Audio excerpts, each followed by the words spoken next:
My name is Summer Gales, and today I will be interviewing my grandmother about her experience with being a nearly full-time family caregiver.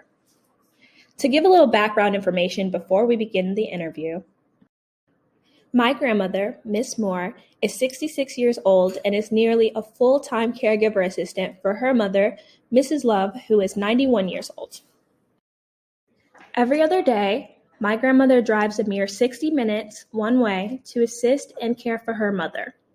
She also brings Mrs. Love over to her house every weekend to better cater to her needs. So, Miss Moore, tell me a little bit about your elderly mother. Well, my mother's a 91-year-old, very active woman. She can do some things independently, such as bathing, doing her own hair and nails. However, sometimes she do need some assistance with daily living skills. What all goes into caring for her? Well, mostly it's a lot of mental stress. However, there's a lot of time and energy that I have to put into her care. One thing for sure, I can tell you, my mom loves to shop. She can spend hours and hours a day in her favorite stores. That would even include the grocery store, even her favorite clothing stores, and even Walmart. I think we spend every weekend at least 10 hours a day shopping. Why did you take it amongst yourself to care for your mother instead of hiring a caregiver assistant? Well, I come from a very large family. My mother gave birth to 11 children. So I felt that if she was able to take care and raise 11 children, that in her elderly age, we could take care of her. Do you have a part-time or full-time job that you attend when you are not caring for your mother? Well, I'm currently a real estate agent, so I have to balance my time in taking care of my mother and working my full-time job.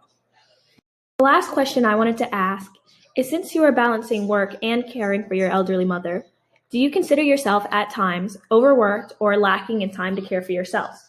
I think that's always been my biggest challenge. I've seldom been a person to take self-care and take time for myself. I've always provided for other people first.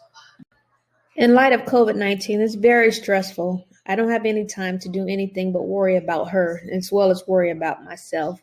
I think I would have no choice but to be a caregiver. At this time, it's very expensive and you can't trust anyone to care for your loved ones. The purpose of this interview was to get an idea of what family caregiving is like through the perspective of a family caregiver. As Mrs. Moore said, it requires selflessness and can be quite a stressful job. But with that being said, most can afford or simply don't want a stranger looking after their loved ones. So they choose to take the responsibility of being a family caregiver amongst themselves.